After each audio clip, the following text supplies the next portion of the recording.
সন্তানের নাম রাখিল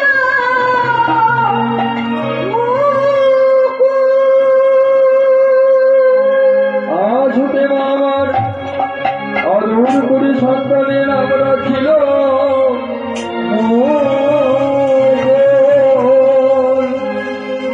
সে যে আমাদের বড় আদরের মুকুল সন্তানের নাম রাখিল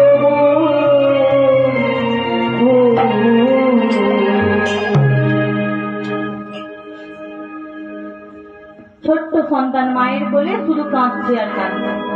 তখন পাড়া প্রতিবেশীরা দেখতেছে, বলছে হ্যাঁ রে লক্ষ্মণ, তোর সন্তানটা তো শুধু কাঁদছে, বলি কি ওই মুকুলের মুখে একটু মধু দে, তাহলে দেখবি ওর নিশ্চয়ই হাসছে। তখন লক্ষ্মণা মা বলছে আমি ওর মুখে মধু দেব না, যদি মধু দিতেই হয় আমি ওর কানে মধু দেব। লক্ষ্মণা তোর মাথাটা কি খারাপ হয়ে গেছে? সন্তানটাকে এমনিতেই কাঁদছে, আর তার কানে মধু দিলে তার কান্না থামবে? কি গো মা, কান্না থামবে? সে তো আরো জোরে জোরে কাঁদবে। তাই বলছে আমি ওর কানে কেমন মধু দেবো জানো? এই মধু বাজারে কিনতে পাওয়া যায় না, শোনো তবে কেমন মধু দেব। আজি এত বলি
সন্তানটা মিটি মিটি চোখে হাসছে।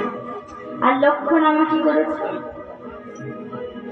না, আদর করে সন্তানটাকে ঘুম পাড়াচ্ছে। কেমন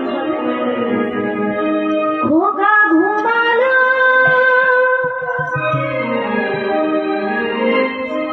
পাড়া জোড়ালো,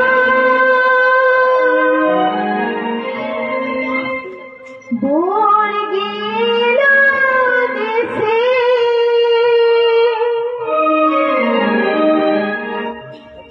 বুলবুলিতে ধান খেয়েছে, খাসাতে বসেছে।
ঘুম পাচ্ছে না?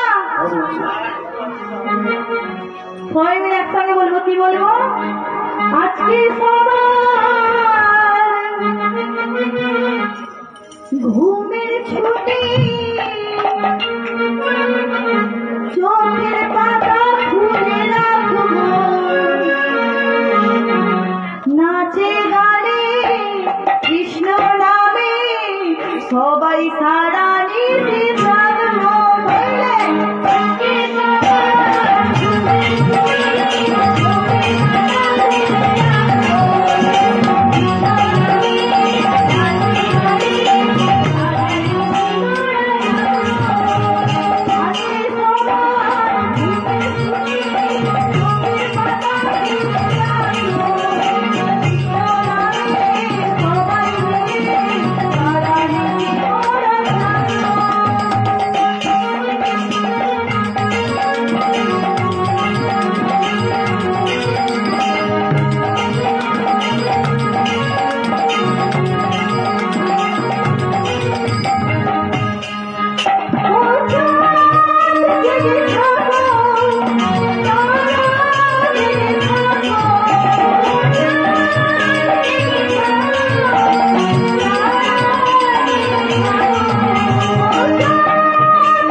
দেখতে দেখতে ছোট্ট মুকুল আজ পঞ্চম বর্ষে পদার্পণ করেছে।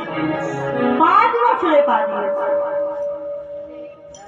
লক্ষণা মায়ের মনে কত কষ্ট, কত দুঃখ, কত যন্ত্রণা। স্বামী সাথে থাকে না, সাম্য কৃষ্ণ পুত্র বলে সবসময় অহংকার করত, মুনি ঋষিদের উপর করত কঠোর অত্যাচার। তাই ভগবান কৃষ্ণ তাকে রাজসভা থেকে তাড়িয়ে দিয়েছিলেন, তাকে ত্যায্য পুত্র করেছিলেন। তাই লক্ষণা মা একা সন্তানকে নিয়ে সন্তানকে বড় করছে, মানুষ করছে। মায়ের মনে কত কষ্ট, কত দুঃখ, কত যন্ত্রণা, কিন্তু সন্তানকে তো বড় করতে হবে, মানুষ করতে হবে। তাই লক্ষণা মা কি করেছে না, ছোট্ট মুকুলকে পাঠশালায় ভর্তি করে দিয়ে এসেছে। ছোট্ট মুকুল কি করে না, পাঠশালায় যায়। গুরুমশাই বলে, ওরে বাবা মুকুল, পারবি তো বাবা? কিরে বাবা, পারবি তো? হ্যাঁ পারবো। আচ্ছা বাবা, আমি যা বলবো তুই শুনে শুনে তাই বলবি, কেমন? তুই বল তো দেখি বাবা, বল। আরে না না, ঠিক করে বল, বল আ।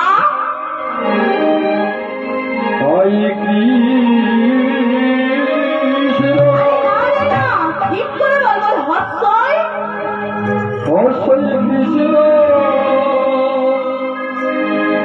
আরে না রে বাবা, ঠিক করে বল, শুনে বল দীর্ঘই।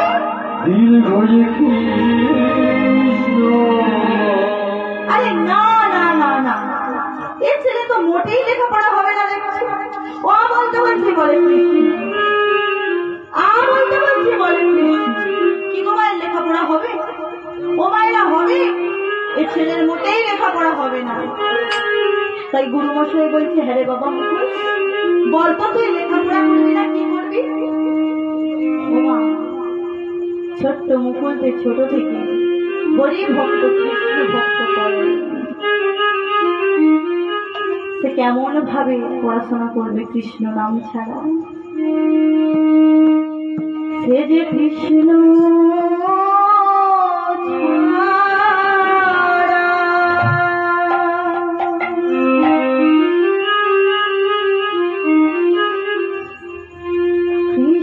ছাড়া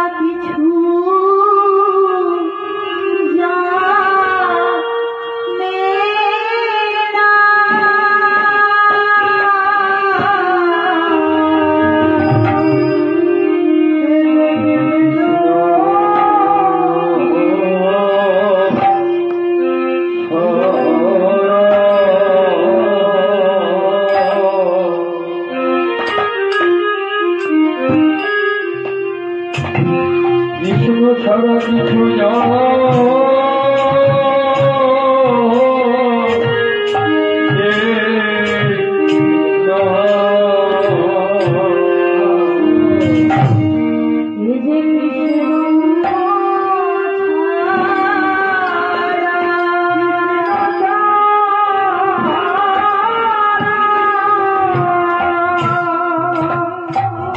কৃষ্ণ ছাড়া কিছু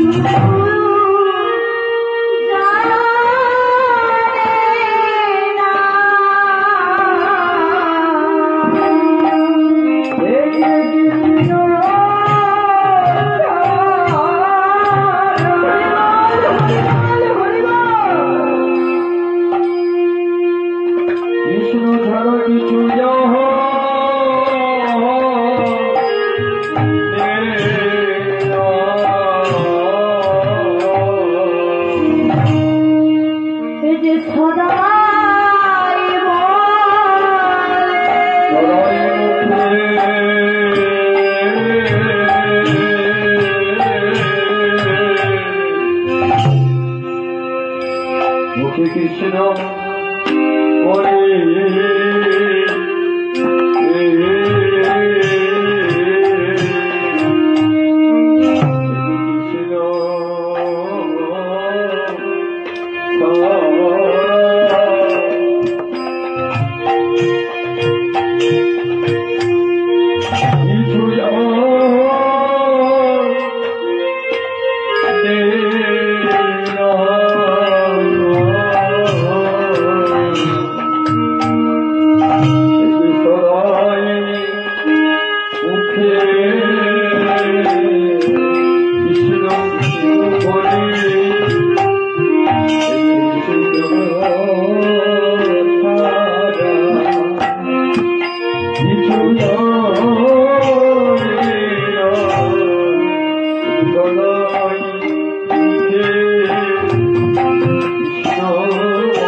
জানেন না, লক্ষণ আমার যত্ন করে ছোট্ট মুখে পাঠশালায় পাঠায়। মাগো তখনকার দিনে কি টিফিন দিত না, যখন পাঠশালায় যেত একটা গামছায় করে মুড়ি, বাতাসা, নারকেল নাড়ু বেঁধে দিত। এখন অনেক কিছু দেয় মায়েরা বানিয়ে। ছোট্ট মুকুল পাঠশালায় না গিয়ে কি করে না, বনের মাঝে বসে মাটি তুলে নিয়ে এসে কৃষ্ণ ঠাকুর তৈরি করে, আর একটি পাত্রে করে জল দেয়, আর একটি পাতায় করে কি দেয় না, সে মুড়ি, নারকেল নাড়ু, বাতাসা দেয়, আর বলে হে কৃষ্ণ তুমি খাও, হে কৃষ্ণ তুমি খাও, হে কৃষ্ণ তুমি খাও। এত করে খেতে বলছে, তুমি খাবে না কৃষ্ণ, তুমি খাবে না? দেখো কৃষ্ণ, দেখো আমি কেমন বোকা, আমি তো তোমার হাতে একটা বাঁশি দিয়েছি, তা তোমার হাতে বাঁশি থাকলে তুমি খাবে কি করে? দাঁড়াও কৃষ্ণ দাঁড়াও, এই আমি তোমার বাঁশিটা নামিয়ে নিলাম, আর তোমার খেতে কোনো অসুবিধা হবে না। এই বলে ছোট্ট মুকুল ভগবান কৃষ্ণের হাত থেকে বাঁশিটা নামিয়ে নিয়েছে। এবার তুমি খাও কৃষ্ণ। আচ্ছা কৃষ্ণ বেশ, তুমি ততক্ষণ খাও আর আমি ততক্ষণ তোমার বাঁশিটা বাজিয়ে দিয়েছি। আমি শুনেছি তোমার বাঁশির সুরে নাকি যমুনায় জোয়ার ভাটা বইছে, তোমার বাঁশির সুরে নাকি ব্রজ গোপিনীদের মন আকুল হতো। তুমি কেমন করে বাঁশি বাজাও কৃষ্ণ? আমি একটু তোমার বাঁশিটা বাজিয়ে দেখব। আমার বাঁশির সুর বলে, বাজে গো বাজে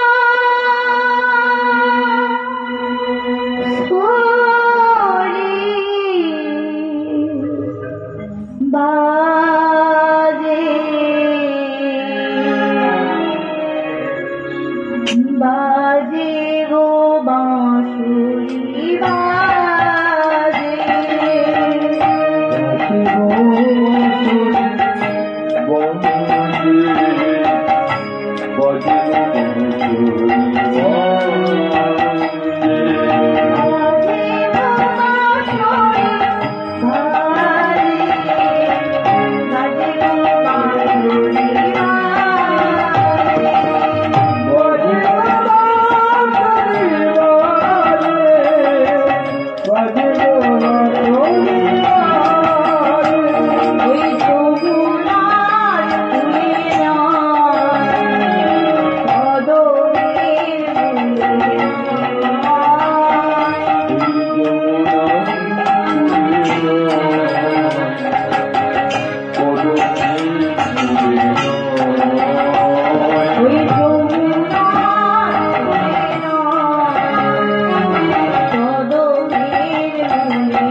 ডেড বডি। কি গো আমাদের এই দেহটা ডেড বডি? ও আমাদের এই দেহটা ডেড বডি? যদি ডেড বডি হতো আমরা এখানে এসে কীর্তন পরিবেশন করতে পারতাম না আপনারা কীর্তন আস্বাদন করতে পারতেন? কি গো আমাদের এই দেহটা কি না রক্ত মাংসের তৈরি একটি খাঁচা। আর খাঁচায় কি থাকে মা? গরু। খাঁচায় গরু থাকে? তুমি রেখেছো? আমাদের ওখানে গরু বেঁধে ঝোলানো হয়। তোমাদের ওখানে গরু বেঁধে ঝোলানো যায়? শুধু উল্টো একটা বকে যাচ্ছে। খাঁচায় গরু থাকে না? আপনারা জোরে বলে দিন তো খাঁচায় কি থাকে? খাঁচায় থাকে পাখি।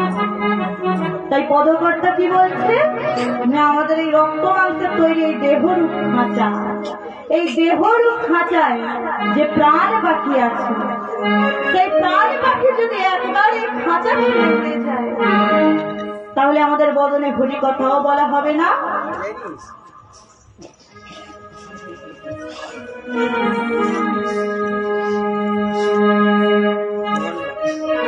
এই দেহরূপ খাঁচা ছেড়ে যদি প্রাণ পাখি একবার উড়ে চলে যায় তাহলে আমাদের বদনে হরি কথাও বলা হবে না, কৃষ্ণ কথা বলাও হবে না, হরির ভজন করাও হবে না। তাই সময় থাকতে থাকতে বদনে হরি কথা বলতে হবে, কৃষ্ণ কথা বলতে হবে। তাই পদকর্তা কি বলছে?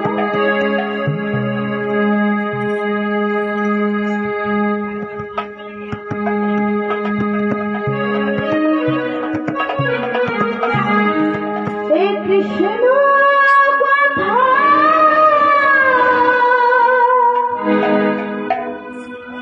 ভেবে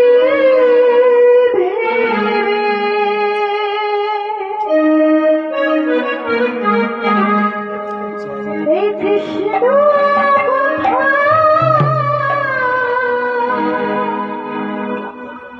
ভেবে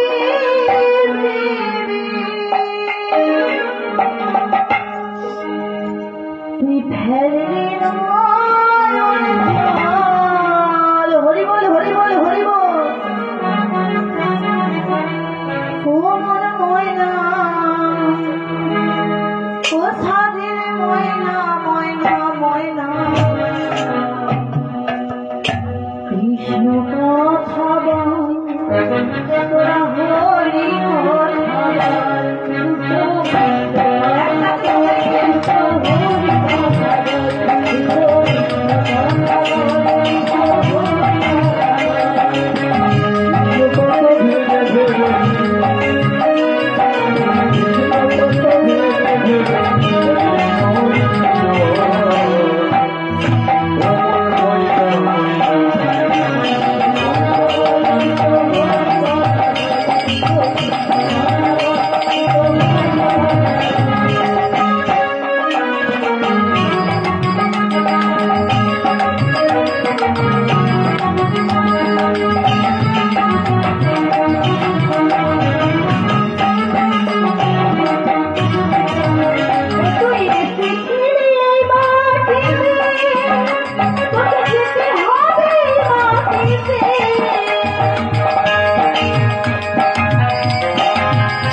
কিন্তু আমরা এখন কি বলি? বাড়ি আমার, গাড়ি আমার। ধন সম্পত্তি আমার, পুত্র আমার, স্ত্রী আমার, কন্যা আমার, শুধু আমার আমার আমার আমার করে যায়। তাই পতাকাটা কি বলছে? ওর টাকা পয়সা হবে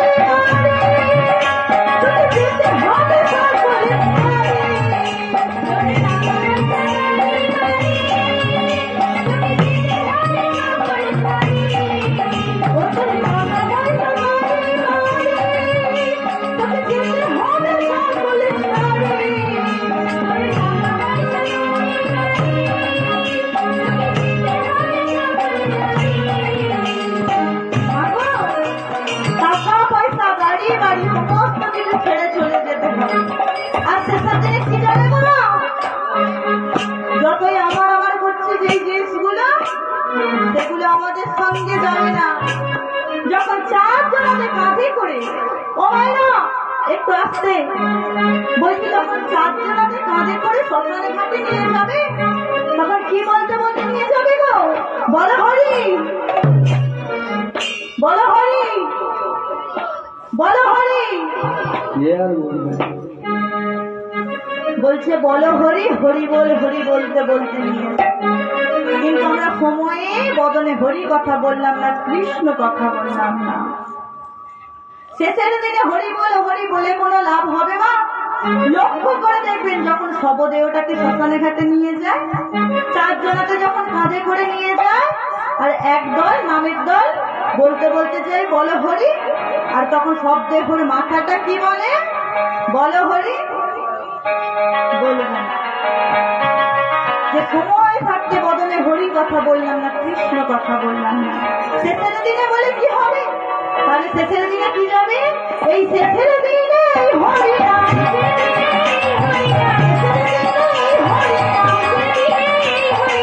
হবে হরিবল হরিবল হরিবল। ও ময়না ময়না ময়না কথা বলে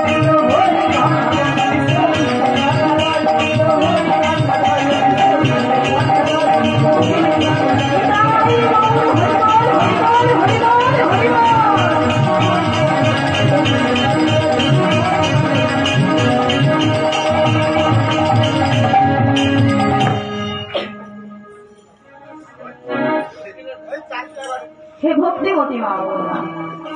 এদিকে মুকুল চোখ বন্ধ করে কৃষ্ণ পূজা করছে, আর বৈকুণ্ঠে ভগবান মনে মনে ভাবছে। লক্ষ্মীকে ডেকে বলছে, জানো লক্ষ্মী, আজ এক ভক্ত দর্শনে যাবার জন্য আমার মনটা বড় ব্যাকুল হয়েছে। যাও না স্বামী, যাও না, একবার দেখে শুনো। ভগবান মনে মনে ভাবছে যে মুকুল তো আমার নাতি, দেখা ওকে দেব, তবে একটু ওর সঙ্গে মজা করব। এই বলে ভগবান কি করেছেন? একটা ব্যাং সেজেছে।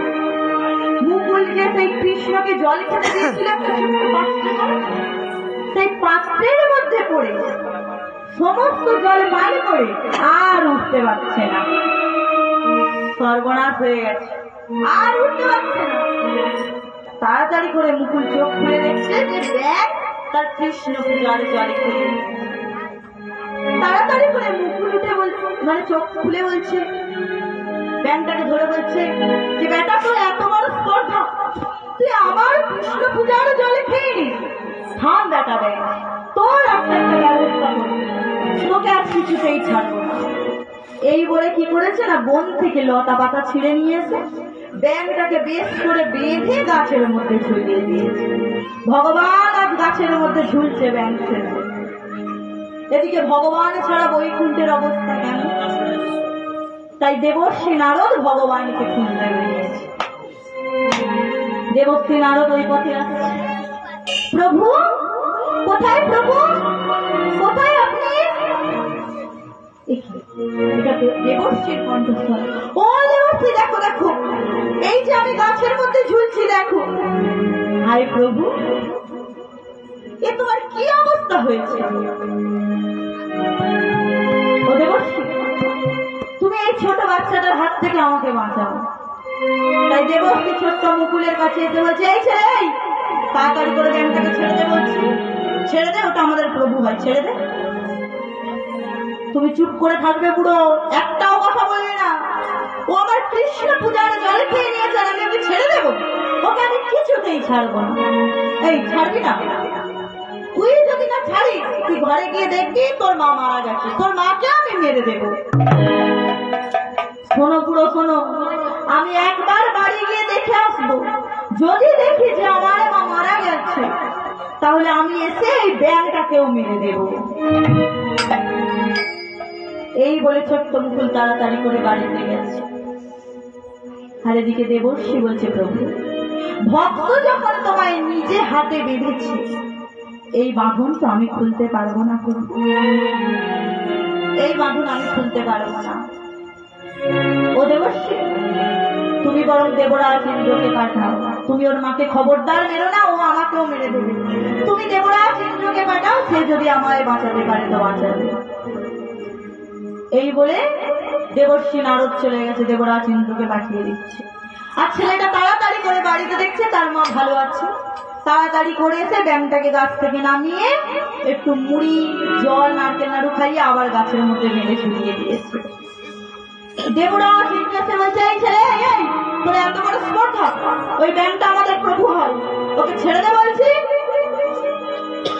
তুমি কি বললে? ওই ব্যাংটাকে আমি ছেড়ে দেবো? ও আমার কৃষ্ণ পূজার জল খেয়ে নিয়েছে, ওকে আমি কিছুতেই ছাড়বো না। এই আমি কে জানিস? জানিস আমি কে? আমার নাম দেবরাজ ইন্দ্র। আমি যখন রেগে যাই তখন ঘন ঘন বজ্রপাত করি। তুই যদি না ব্যাংটাকে ছাড়িস, আমি তোর মাথায় বজ্রপাত করব। কি বললে? তুমি আমার মাথায় বজ্রপাত করবে? বাজ ফেলবে আমার মাথায়? দাঁড়াও দাঁড়াও। এই বলে ছোট্ট মুকুল কি করেছে না, গাছ থেকে ব্যাংটাকে নামিয়েছে, নামিয়ে মাথার মধ্যে বসিয়েছে। এবার ফেলো। কি হলো? এবার গাছ ফেলো। আগে এই ব্যাংটা মরবে আর তারপরে আমি মরব। তখন দেবরাজ ইন্দ্র বলছে, প্রভু, এই ছেলের হাত থেকে আমি আপনাকে ছাড়িয়ে নিয়ে যেতে পারবো না। তা প্রভু বলি কি, ভক্ত যখন নিজে হাতে বাঁধন খুলে দিয়েছে, তুমি একটা লাভ দিয়ে নদীতে পালিয়ে যাও। সঙ্গে সঙ্গে ভগবান একটা লাভ দিয়ে নদীতে পালিয়ে গেছে। আর ছোট্ট মুকুলে বলছে, বলো কেন তুমি ব্যাংটাকে দাঁড়িয়ে দিলে? কেন তুমি ব্যাংটাকে চলে যেতে বললে? জানো না ও আমার কৃষ্ণ পূজার জল খেয়ে নিয়েছে? কেন তুমি চলে যেতে বললে বলো? এই ছেলে কে তোর পিতা? বল, কে তোর পিতা? এত হরি ভক্ত কৃষ্ণ ভক্ত সন্তানের জন্ম দিয়েছে, তুই যে আজ নিজে হাতে ভগবানকে বেঁধেছিস, বল কে তোর পিতা? বল। ছোট্ট মুকুল কি করে বলবে তার পিতাকে পরিচয়? ছোট থেকে একটা দিনের জন্য সে পিতাকে দেখেনি, তাই ছোট মুকুলি কি করেছে? ছুটে চলেছে মায়ের কাছে।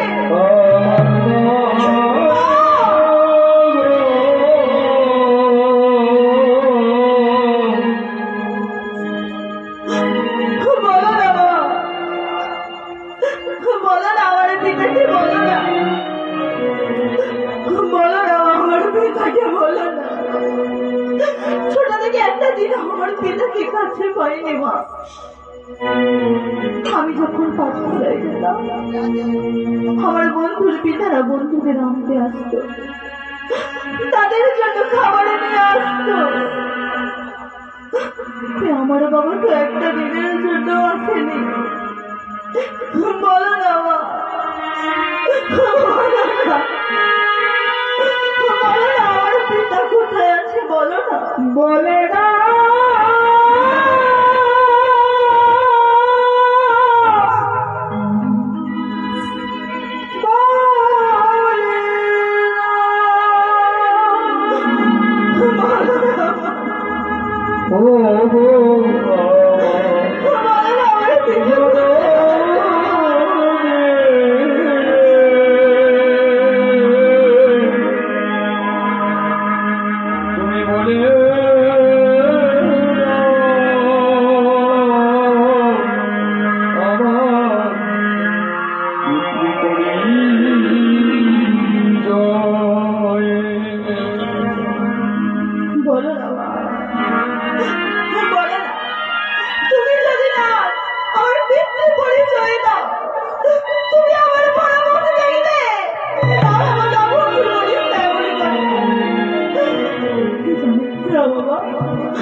বলিস এই জগৎ সংসারে তুই ছাড়া যাবরে কেউ নেই। বলিস না ও এমন কথা তুই বলিস না, তোকে ছাড়া আমি থাকতে পারবো না বাবা। বলিস না বাবা, এমন কথা তুই বলিস না। বলবো বাবা, আজ তোকে তোর পিতৃ পরিচয় বলবো, বলবো তোকে তোর পিতৃ পরিচয়। জানিস বাবা মুকু, তোর পিতা হলো ভগবান কৃষ্ণের পুত্র। তোর পিতা হলো কৃষ্ণের পুত্র শম্ভ। কৃষ্ণ তোর দাদু হয় রে বাবা। জানিস বাবা, তোর পিতা ভগবান কৃষ্ণের পুত্র বলে সর্বদা করত অহংকার, মুনি ঋষিদের উপর কঠোর অত্যাচার করত, মদ্যপান করত। তাই তোর কৃষ্ণ দাদু তোর পিতাকে তার রাষ্ট্র থেকে তাড়িয়ে দিয়েছিল। জানিস বাবা, তোর পিতা কৃষ্ণ পুত্র ছিল বলে মনে কোনো ভয় ছিল না, সবসময় মনে মনে অহংকার করতো আর বলতো আমি ভগবানের পুত্র, আমার কি ক্ষতি করবে। তাই মুনি ঋষিদের উপর করতো কঠোর অত্যাচার।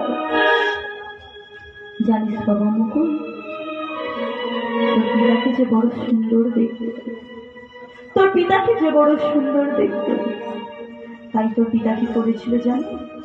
একদিন নারী বেশ ধারণ করে উদরের মধ্যে একটি লোহার মুষল মুড়ো ভালো করে কাপড় দিয়ে বেঁধে পথের মাঝে ঘোমটা দিয়ে দাঁড়িয়েছিল। আর সেই পথে আসছিল মুনি ঋষিগণ। তাদের মধ্যে ছিল মহামুনি, যেমন রাগে আবার তেমন শান্ত। নাম তার দুর্বাসা মুনি। তিনি যদি একবার কাউকে অভিশাপ দিতেন, সেই অভিশাপ কখনো বিফলে যেত না। তাই তোর পিতা কি করেছে না, সেই মুনি ঋষিদের সামনে গিয়ে বলছে, হে মুনিবর, আপনারা নাকি ত্রিকালদর্শী, অতীত বর্তমান ভবিষ্যৎ সব বলতে পারেন। তো বলুন তো মুনিবর, আমার গর্ভে পুত্র সন্তান আছে না কন্যা সন্তান আছে? দুর্বাসা মুনি ধ্যান করে জানতে পারল, তুই কি ভাবছিস সাম্য? আর কেউ তোকে না চিনতে পারলো, আমি তোকে চিনতে পারবো না। তুই হলি ভগবানের পুত্র সাম্য। পচ্ছাড় বলছি, পচ্ছাড়। মুনিবর, এই আপনারা ত্রিকালদর্শী, আমি একজন নারী আর আপনি আমাকে পুরুষ বলছেন। যত সব ভণ্ড সাধু, কিচ্ছু জানেন না। এই বলে মুনি ঋষিদের উপর শুরু করলো কঠোর অত্যাচার। দুর্বাসা মুনি প্রধান্বিত হলেন, ওরে সাম্য, আজ তুই আমাদের উপর সেই অত্যাচার করলি, আজ তুই যে অপমান করলি, সেই অপমানের কোনো ক্ষমা নাই, ক্ষমা নাই, ক্ষমা নাই। এই আমি চললাম তোর পিতার কাছে তোর কুকর্মের কথা জানাতে। আর শুনে রাখ সাম্য, যে লোহার মুষল মুদগর নিয়ে তুই আজ আমাদের অপমান করেছিস, সেই লোহার মুষল মুদগর হবে তোর 56 কোটি যদু বংশের ধ্বংসের কারণ হবে।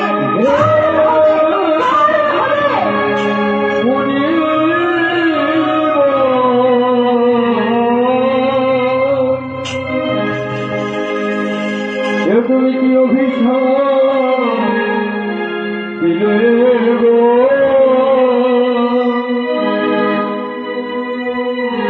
তুমি কি অভিশাপ দিলে গো। সঙ্গে সঙ্গে খবরটা ভগবান কৃষ্ণের কাছে পৌঁছে গেল। ভগবান কৃষ্ণ বলে উঠল, রে সাম্য, তোর কিনা এত বড় স্পর্ধা, যেই মুনি ঋষিদের চরণে সেবা না করে আমি রাজকার্যে বসিলাম, তুই সেই মুনি ঋষিদের উপর অত্যাচার করেছিস। শুনে রাখ সাম্য, তোর কোনো ক্ষমা নাই। আজ আমি তোকে ত্যায্য পুত্র বললাম। জানিস বাবা মুকুল, সেই দিন থেকে তোর পিতা যে আমাদের সঙ্গে থাকে, সেই দিন থেকে তোর পিতা যে আমার সঙ্গে থাকে না রে। আর আমি এমন এক হতভাগিনী স্ত্রী, ভগবানকে কত ডেকেছি, বলেছি প্রভু একবার ফিরিয়ে দাও, আমার স্বামীকে একবার আমার কাছে ফিরিয়ে দাও। হে ভক্তিমতী মা, বাজারে একটা টাকা দিলে সিঁদুর কিনতে পাওয়া যায়, কিন্তু সেই সিঁদুর যখন কোনো মায়ের স্মৃতিতে উঠে যায় তার মূল্য যে অনেকখানি হয়ে যায়।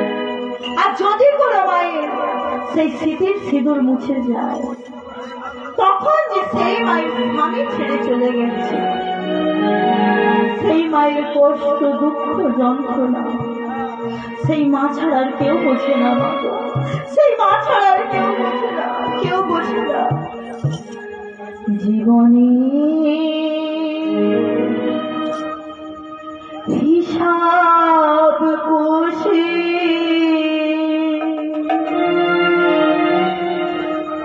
আমি কি যে পেলাম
আমরা বহু লক্ষ জনে ভ্রমণ করার পর এই সাধের মানব জন্ম পেয়েছি। এই সাধের মানব জন্ম পেয়ে যদি না আমরা গৌর হরিকে রাখতে পারি, গৌর হরিকে বুঝতে পারি, বিধায় আমাদের এই মানব জন্ম। আচ্ছা মা, আচ্ছা বাবা, বলুন তো এই কলি যুগে আমাদের গড় আয়ু কত? কি গো মা বলুন, কত বছর? না, আমাদের আয়ু হলো মাত্র 40 বছর। কিন্তু এখানে যাদের 50, 60, 70, 80 হয়ে গেছে তারা তো এখনই বলবেন যে আমরা তাহলে বেঁচে আছি কিভাবে। কি গো মা বলবেন না? আসলে 40 বছরের পর আমরা যতদিন বেঁচে থাকি সেটা হলো আমাদের ধার করা আয়ু। আমরা কার কার কাছ থেকে আয়ু ধার করি? গরু, কুকুর, শকুন, সর্প, শূকর, এই 5 প্রাণীর থেকে আয়ু ধার করি।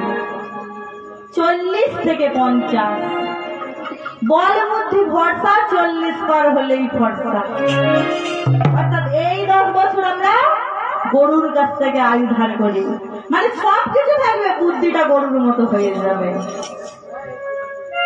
50 থেকে 60 এই 10 বছর আপনার মনে অনেক স্বাদ থাকবে, আশা থাকবে।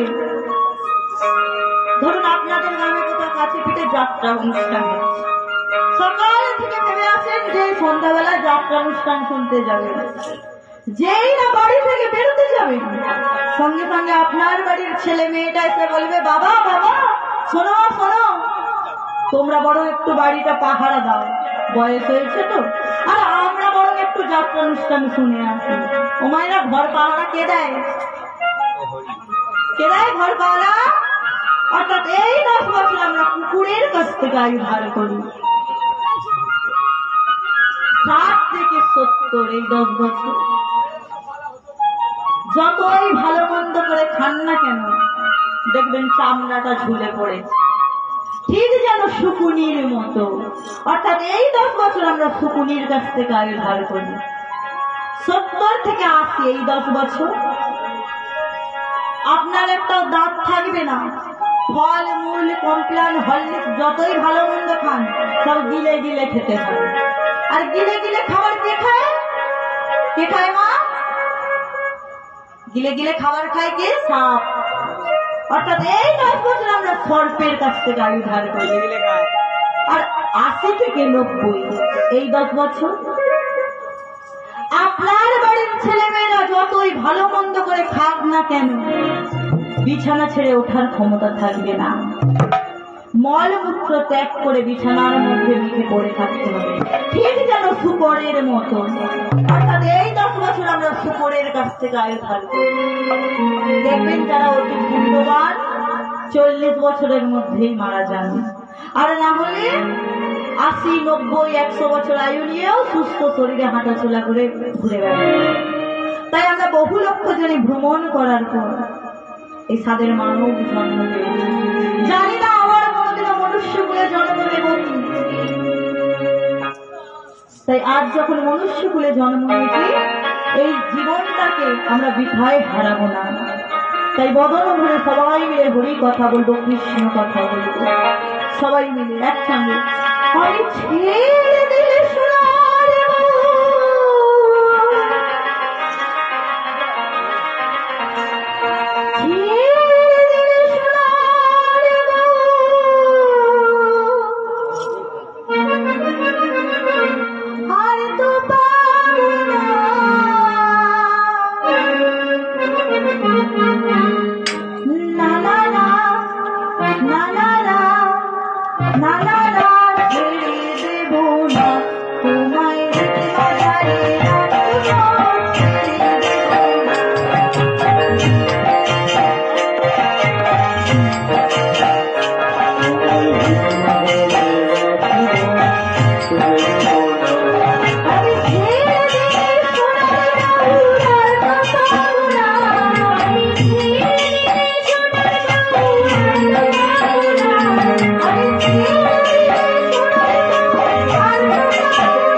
গোবিন্দ মন্ডল এই গানে খুশি হয়ে এই টাকাটা উপহার দিল।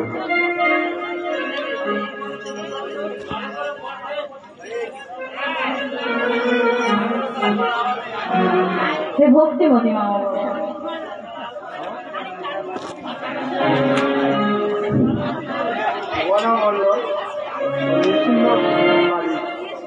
আপনার গান শুনে বনামণ্ডল খুব খুশি হয়েছে।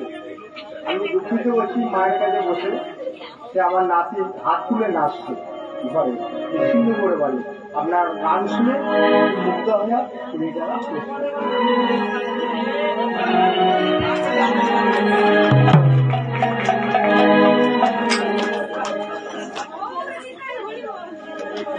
নিতাই গৌর হরি বল হরি বল হরি বল হরি বল।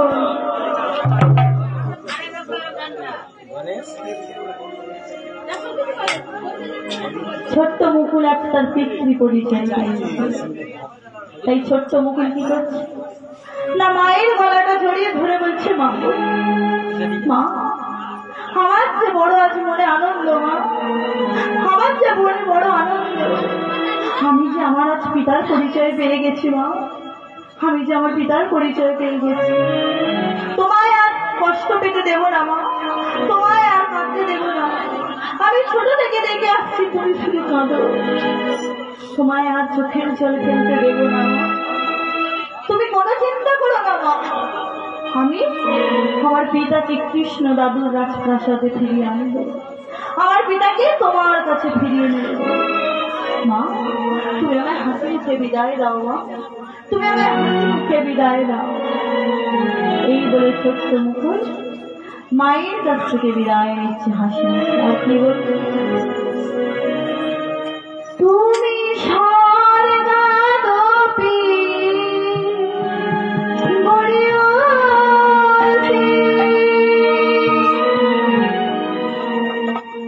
তুমি যে আমার মাতা,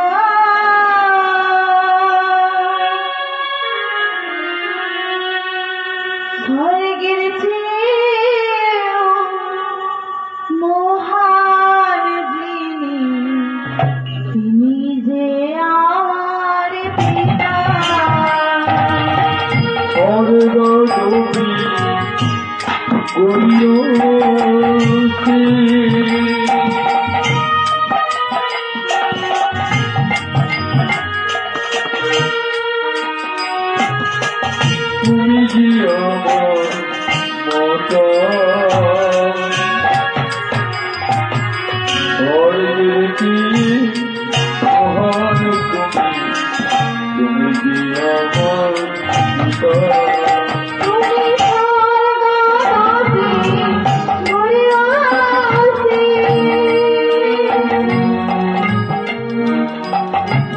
তুমি যে আমার মাতা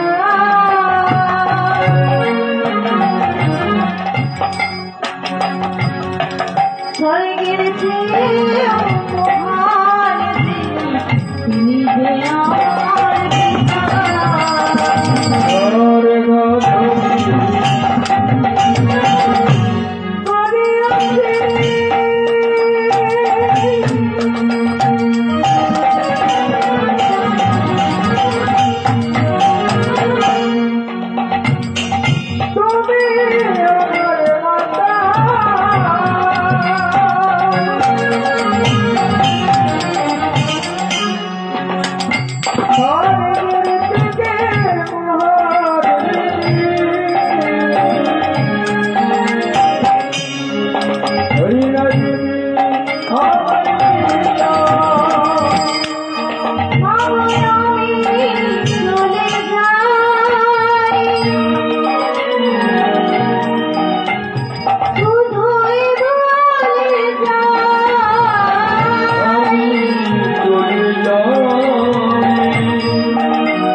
মন্ডল ও চেন্নাই আছে, আপনাকে নেটে ছাড়া হয়েছে।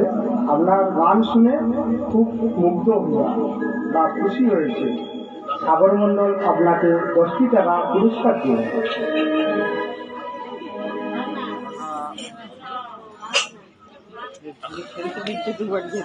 নিতাই গৌর হরি বল হরি বল হরি বল হরি বল।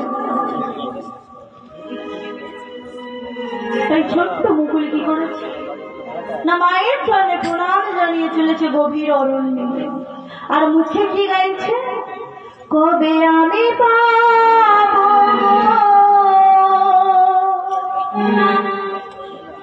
পিতা গো তোমারি চরণ, ধন্য হবে এমন প্রাণ, ধন্য হবে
কতদিন কত রাত কেঁদেছি গো নয়ন মনে ছিল না বলে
বনের মধ্যে প্রবেশ করে দেখছি একটি বটবৃক্ষের নিচে একজন বসে আছে।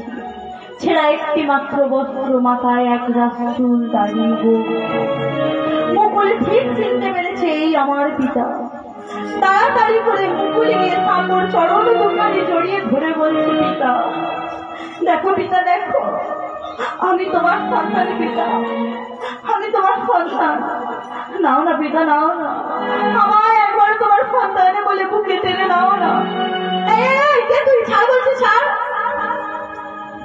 চিনতে পারছো না পিতা, আমার মায়ের নাম লক্ষ্মণা, কৃষ্ণ আমার দাদু হয়। সাম্য মনে মনে ভাবছে, কি হবে পিতৃ পরিচয় দিয়ে, কি হবে? আমি তো একটা দিনের জন্য লক্ষ্মণার সামনে গিয়ে দাঁড়াতে পারবো না। আমি যা অপরাধ করেছি তার তো কোনো ক্ষমা না। আমার পিতা যে আমায় ত্যাগকে মুক্ত করেছে, কি হবে? ছোট্ট মুকুল পিতার চরণ দুটি জড়িয়ে ধরে বলছে, পিতা নাও না পিতা। জানো পিতা, জানো, আমি যখন পাঠশালায় যেতাম আমার বন্ধুদের পিতারা তাদের আনতে আসতো, কিন্তু তুমি তো কখনো আমায় আনতে আসোনি। তুমি তো আমারও জন্য কোনোদিনও খাবার নিয়ে আসোনি পিতা। নাও না পিতা, একবার তোমার সন্তান বলে বুকে টেনে নাও না, নাও না। এই বলে পিতার চরণ দুখানি জড়িয়ে ধরে অঝরে কাটছে আর বলছে, জন্ম হতে আমি আধারে লুকিয়েছিলাম,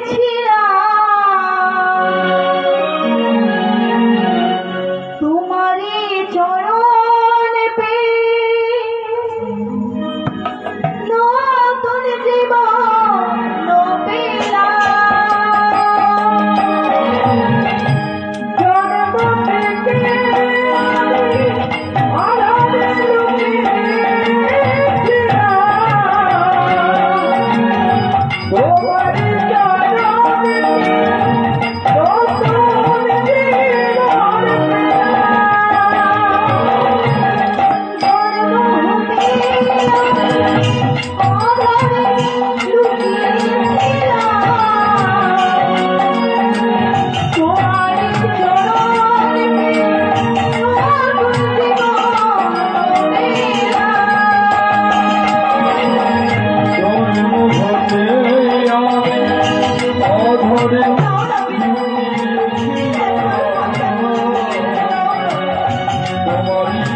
করে সাম্যর চরণে পড়ছে। সাম্য কি করেছে না, ছোট্ট মুকুলকে যে না নিজের সন্তান বলে বুকে টেনে নিতে যাবে, সঙ্গে সঙ্গে ভগবান কৃষ্ণ বলে উঠল, না না না, এটা তো আমি হতে দিতে পারি না। এক্ষুনি যদি পিতার পুত্রের মিলটা ঘটিয়ে দিই, তাহলে এক্ষুনি আমার মায়েরা সবাই বাড়ি চলে যাবে। এটা তো আমি কিছুতেই হতে দিতে পারি না, কারণ আমি ঠিক করে রেখেছি আমার এই 56 কোটি যদু বংশ ধ্বংস করে, আমার এই দাপরের লীলা শেষ করে আগত কলি যুগে শ্রীরাম নবদ্বীপ ধামে সচে গর্ব সিন্ধু মাঝে অবতীর্ণ হয়ে হা কৃষ্ণ বলে কেঁদে আমি হব শ্রীগৌরাঙ্গ, আমি হব শ্রীগৌরাঙ্গ,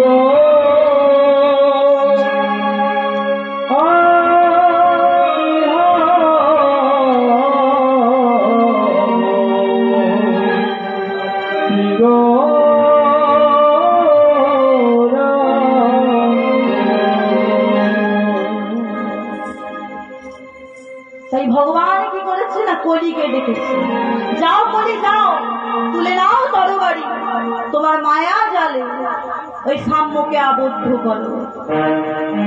তাই কলি ছুটে চলেছে কোথায়, তরবারি নিয়ে, যেখানে সাম্য তার পুত্র মুকুলকে সন্তান বলে বুকে নিয়ে কলি তার মায়া জালে সাম্যকে আবদ্ধ করেছে। সঙ্গে সঙ্গে সাম্য বলে উঠল, সরে যা বলছি, সরে যা। কলি মহারাজ বলছে, এই নাও সাম্য, এই নাও তরবারি, কান্ডাকার পাপের সন্তান তোমার পিতৃত্বের দাবি করছে, এই মুহূর্তে ওকে তুমি হত্যা করো। সঙ্গে সঙ্গে সাম্য কি করেছে না, সেই শানিত তরবারি দিয়ে ছোট্ট মুকুলের দেহ থেকে মস্তকটা আলাদা করে দিল।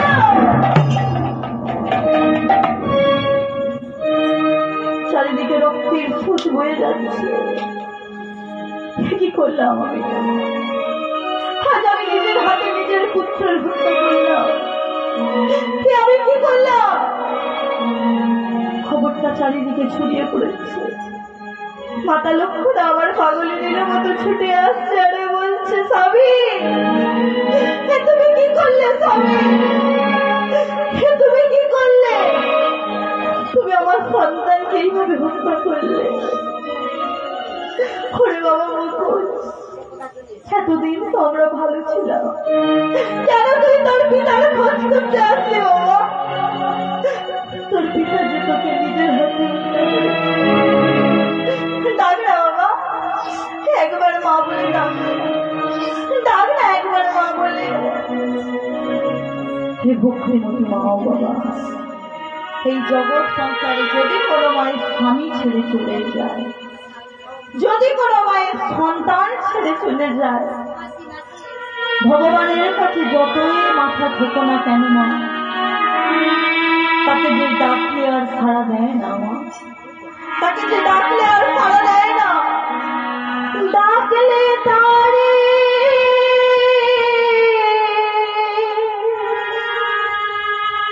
আরে পাবে না,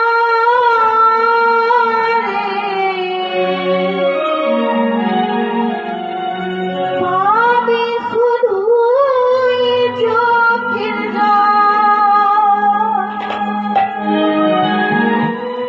ডাকলি তারে পাবি না রে, পাবি শুধু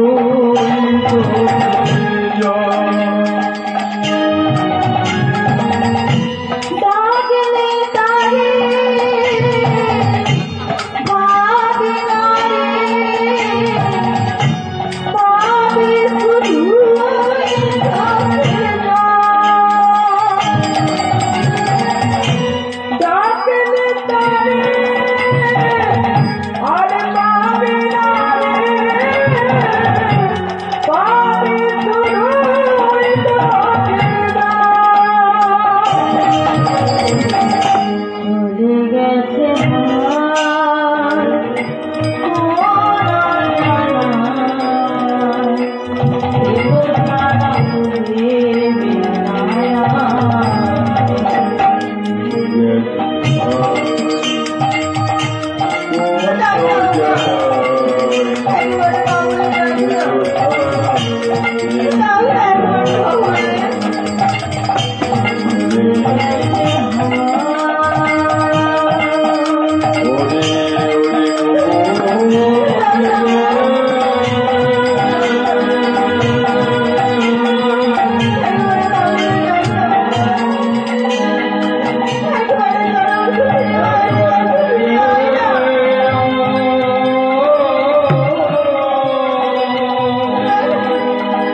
মুকুলের মস্তকবিহীন দেহটাকে সাম্য কোলে তুলে নিয়ে ভগবান চরণে দিচ্ছারে বলছে, পিতা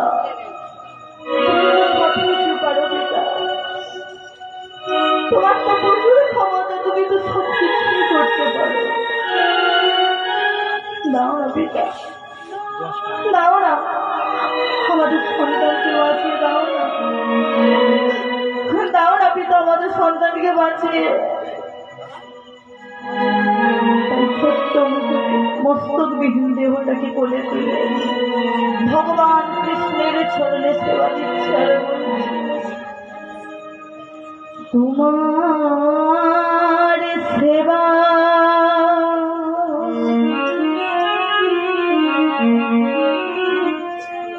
গ্রহণ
সেই দিন ভগবান তার ভক্তকে রক্ষা করতে পারেননি মা, কারণ ভগবান কুরুক্ষেত্রের যুদ্ধের পর তার সমস্ত শক্তি অর্জুনকে দান করেছিলেন। মানে সেই দিনে ভগবান তার প্রিয় ভক্তকে রক্ষা করতে পারেননি, শুধু দাঁড়িয়ে দাঁড়িয়ে অর্জুন নয় করেছিল। আর এদিকে খবরটা সারা যদুবংশের লোকজনের কাছে পৌঁছে গেছে যে সাম্য নিজের হাতে তার সন্তানকে হত্যা করেছে। সে যে লোহার মুসল মুদর সাম্য উদরের মধ্যে বেঁধেছিল, সেই মুসল থেকে তৈরি হয়েছিল তীর আর ধনু, আর মুদগর থেকে তৈরি হয়েছিল নল খাপড়ার বৃক্ষ। তাই যদু বংশের প্রত্যেকটি মানুষ ওই নল খাপড়ার বৃক্ষ নিয়ে সাম্যকে হত্যা করতে আসছে। চাই না এরকম পাপিষ্ঠ সন্তান আমাদের যদু বংশে, চাই না। কৃষ্ণের মায়ায় প্রত্যেকের সম্মুখে এক একজন সাম্য দেখতে পাচ্ছে।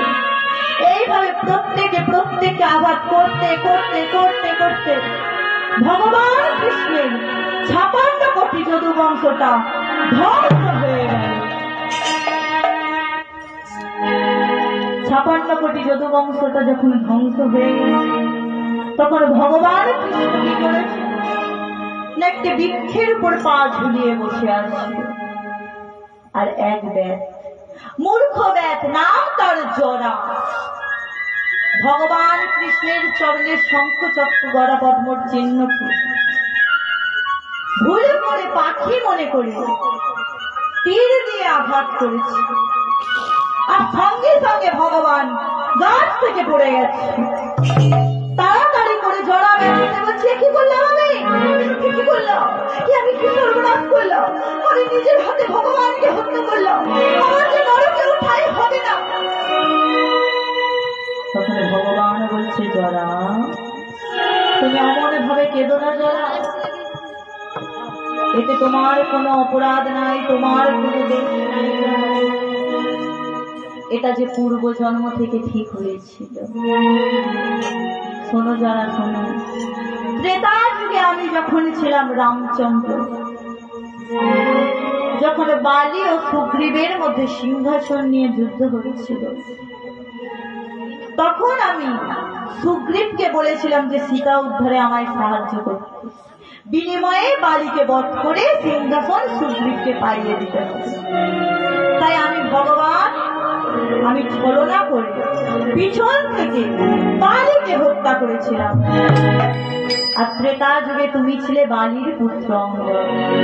তুমি তখন কত কিনেছিলে আর বলেছিলে, প্রভু তুমি যদি ভগবান হও কেন তবে করলে এমন কাজ, বলো প্রভু বলো, কেন তুমি এমন কাজ করলে? তুমি যদি ভগবান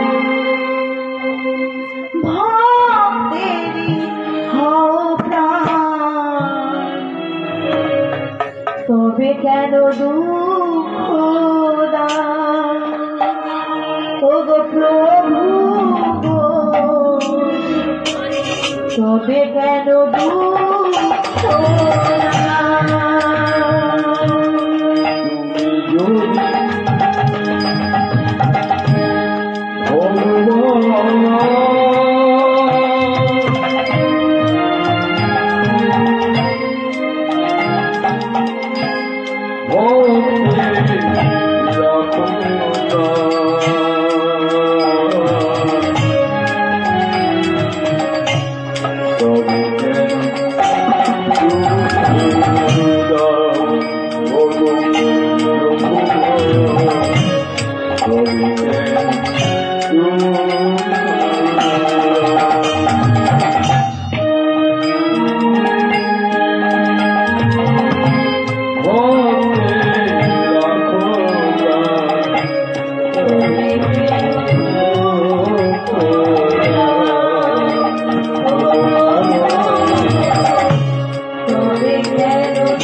হে ভগবান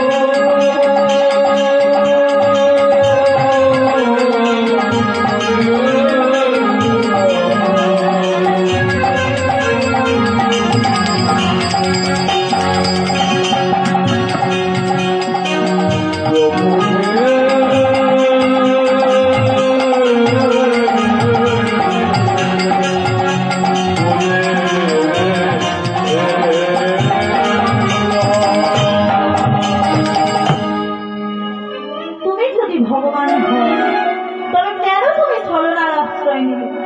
বলো, আমার পিতার তো কোনো দোষ ছিল না, অপরাধ ছিল না, তবে কেন তুমি আড়াল থেকে আমার পিতাকে হত্যা করবে? তুমি যদি ভগবান হয়ে থাকো, আমার হাতে তোমার মৃত্যু হবে রামচন্দ্র, আমার হাতে তোমার মৃত্যু হবে। সেই দিন আমি বলেছিলাম কথা, তবে এই যুগে না, আগত দাপর যুগে আমি হব ভগবান কৃষ্ণচন্দ্র। আমি আমার 56 কোটি যদুবংশ ধ্বংস করি, গাছের মধ্যে পা ঝুলিয়ে বসে থাকবো, আর তুমি হবে মূর্খ ব্যাধ, নাম হবে জরা। তুমি ভুল করে পাখি মনে করে তীর দিয়ে আমার চরণে আঘাত করবে, আর তোমার তীরের আঘাতে আমি আমার মৃত্যু বরণ করবো। আমি আমার কথা রেখেছি জরা, আমি আমার কথা রেখেছি, আমি আমার কথা রেখেছি। এই বলে ভগবান তিনি তার শেষ নিঃশ্বাস ত্যাগ করলেন। ভগবান আমার কলিযুগে গৌরাঙ্গ মহাপ্রভু রূপে অবতীর্ণ হলেন। তাই কি বলছে সবাই মিলে, কি বলছে? প্রেমের ঠাকুর শ্রী গৌরাঙ্গ প্রেম বিলাতে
প্রদীপ মণ্ডল ও তারক মণ্ডল, আপনার গান শুনে আমরা এই মায়ের সঙ্গে খুব আনন্দ পেয়েছি বা খুশি হয়েছি।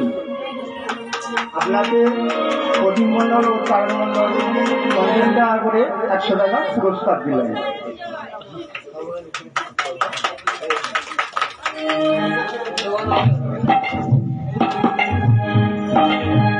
বিভক্তিমতী মা ও বাবা, এইখানে আমি আমার লীলা শেষ করছি।